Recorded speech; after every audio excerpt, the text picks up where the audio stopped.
ხარმის მაწანწალებთან. თქვენ გაქვთ დუმილის უფლება. ყოველი თქვენი სიტყვა შესაძლებელია გამოყენებული იყოს თქვენს წინააღმდეგ.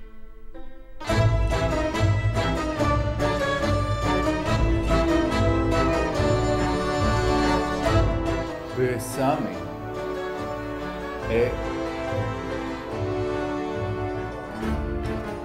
Agito? Erua dețhra.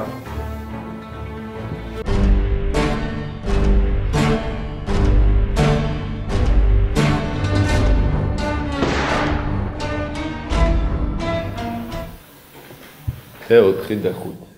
Shakh.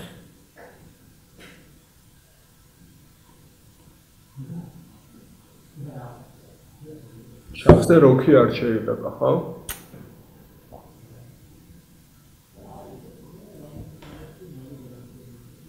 Так. Телефონი რეკავ. Алло. მე გახლავართ გამომცემელი და ვეძებ ავტორს. დაიკარგა ერთი კვირა სადღაც არ ჩანს, არ პასუხობს ტელეფონზე, დიახ. და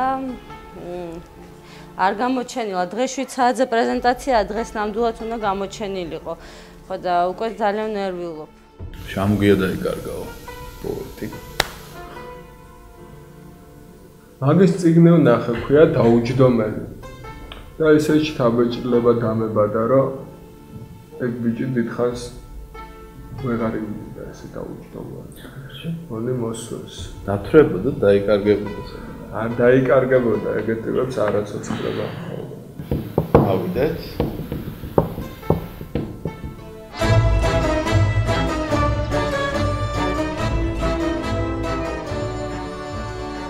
არსებობენ ადამიანები, რომლებიც დუმილის უფლებას არ იყენებენ და არსებობენ ისინიც, ვინც მათ სიტყვებს მათსავე წინააღმდეგ მიმართავენ.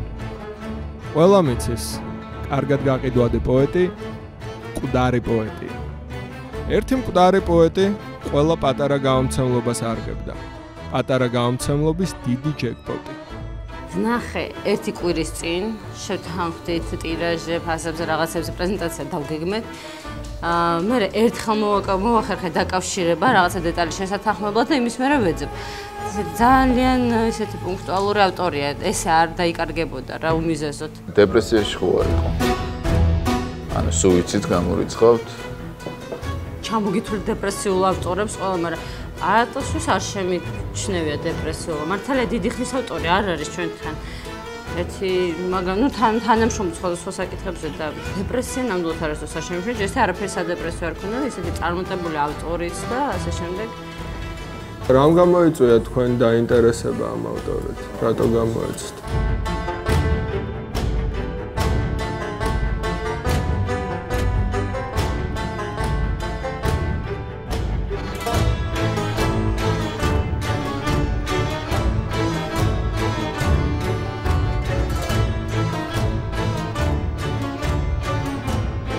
როგორც ვიცი პროვოკაციული ავტორია და საფრთხე ხო არ ემუქრებოდა. ძალიან ისეთი არ ემუქრებოდა.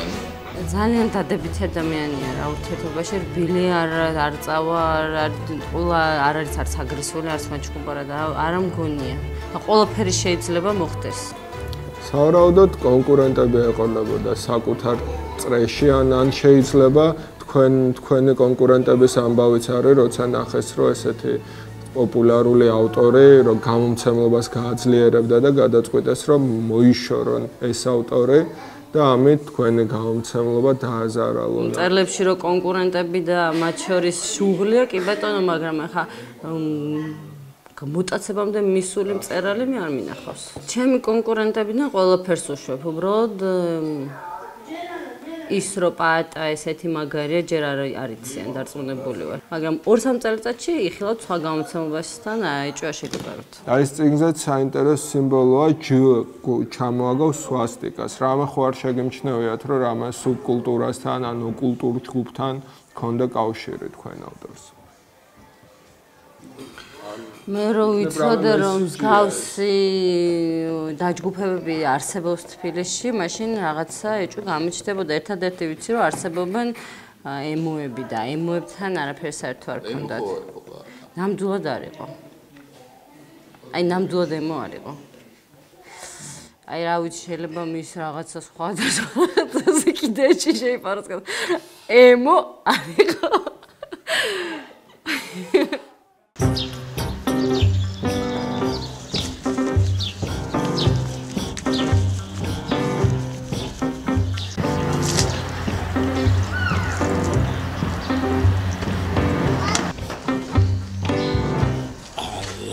My town with a little drop of poison. Nobody loves it. They're lining up to go insane. პაატას ძებნა მისივე სახლიდან დაუწევს. ბაგებში ცხოვრობს სტუდენტების, დევნილების, მიუწვდომელი აბონენტების საერთო საცხოვრებელში. მათ არაფერი აქვთ ერთმანეთთან საერთო გარდა საცხოვრებელისა. სტუდქალაქი მეჭეჭია, ქალაქის ნაყვავილარ სხეულზე. მეჭეჭი, რომელსაც რაც მეც აწვალებ, მით დიდი იზრდება. ავდივართ. კარზე ვაკაკუნებთ. შემდეგ კარს ვაწვევით და ის იღება. ოთახში მიმოფანტულია. კოკაკოლის ბოთლები, სიგარეტის ცარიელი კოლოფები, წიგნები, ბინძური წინდები. ერთ-ერთ წიგნში მისსავალ ექსპლოდია. არაა საჭირო სიკვდილი. არსებობს უფრო ცივილიზებული გზების ინდისის დასამშვიდებლად. მაგალითად ლექსის დაწერა. თუნდაც ცუდი ლექსის. თლად ისე ცუდისაც არა, როგორიც ესაა. წუწუნი ამაოებაზე. შოპინგზე გასვლა, კუჩში გასვლა, კოსმოსში გასვლა, მაგრამ არც ერთ შემთხვევაში მარილზე გასვლა. And she left in the fall. That's a picture on the wall. She always had that little drop of poison.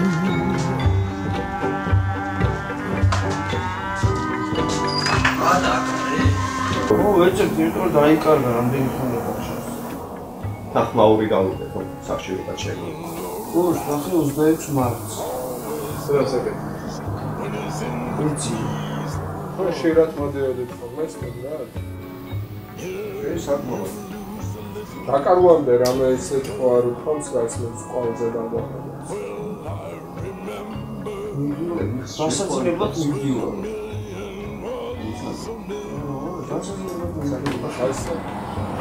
ჰაუს ლექსებს გიკითხავდეთ და თუ ყოველ გამოდმებით 24 საათი თავის ლექსებს გიკითხავ. ნარდის თამაშის დროს უყარდა განსაკუთრებით ლექსები. ხო. ამბობდა რომ ნარდი პოეზიაა.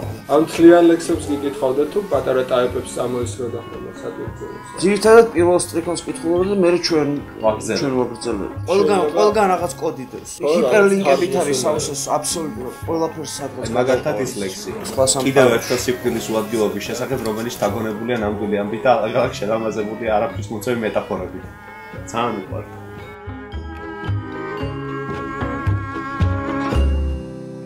შემდეგი ნაბიჯი ქუთაისი იყო.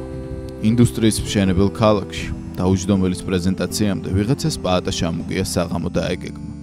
დარბაზი სავსე იყო, თუმცა ღონისძიების მთავარი გმირი არსად ჩანდა. პუბლიკაში ერთი საეჭვო პიროვნება შევნიშნეთ. გაიგებო პოლიციიდან არ ვარ. ანუ ჩვენც მთავარია ამოხსნა ეს ამოცანა, სად არის პაატა? პაატა არ ვიცი სად აიგვიანებს, მაგრამ მე არ დავაგვიანე და ბევრად ადრე მოვედი, იმიტომ რომ მაინტერესებდა მისი პოეზიის მოსმენა. და საიდან შეიტყვე რომ დღეს მაგის საღამო იქნებოდა? ეს შევიტყვე Facebook-იდან, თვითონ დღევანდელი საღამოს შესახებ, მაგრამ თვითონ პაატას შესახებ შევიტყვე, ძალიან რაღაცნაირად მოხდა, დილით ვიღვიძებ, სკოლაში წასვლა მეზარება, ვცდილობ რომ რაღაც სიცხე დავიბრალო და არ წავიდე გაკვეთილზე და უცებ რუსთავიორზე სტუმრად ყავთ პაატას შამუგია და არჩევენ ანტიტყაოსანს. და როცა მოვისმინე პაატას გამოსვლა, რაღაცა არტისტული შური გამიჩნდა. ვინ არის შეიძლება ორგანიზატორი? გიორგი ხასაია. სხვა? წულწუნდა კიბერთეატრი. ირიბი მოქმედების კიბერთეატრი ქუთაისის. აუცილებლად.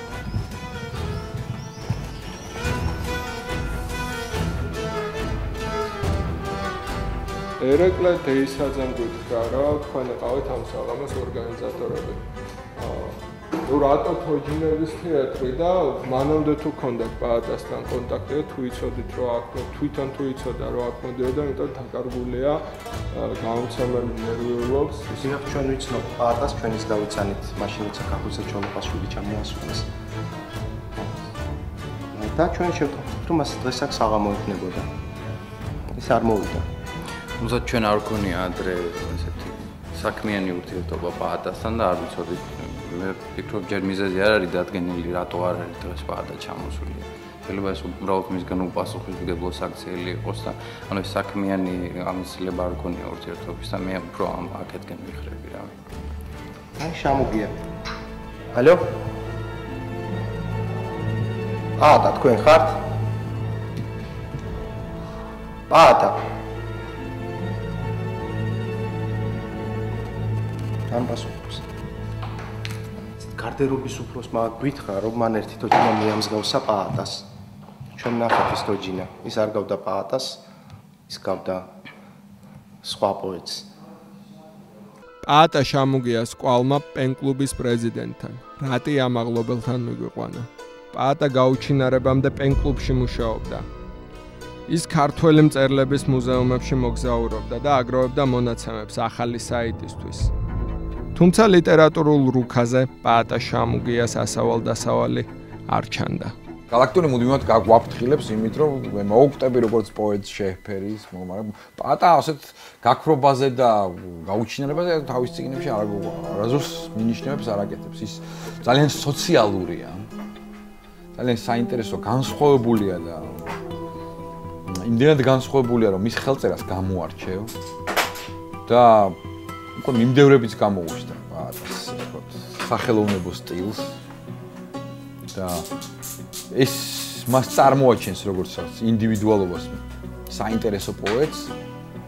როდესაც ეპიგონები ჩდებიან, უკვე ეს მიუთითებს გარკვეულ მიმდინარეობაზე და პაატა სოციალური პოეზიის კუთხით ერთ-ერთი ავტორიტეტია მე ვიტყვი საქართველოში. აუცილებლად უნდა მოუძებნოთ პაატა, რა ვიცი. თქვენ დარეკეთ ჰარმის მაწანწალებთან. თქვენ გაქვთ დუმილის უფლება. ყოველი თქვენი სიტყვა შესაძლებელია გამოყენებული იყოს თქვენს წინააღმდეგ. გამარჯობა. და პაატა შემოგია.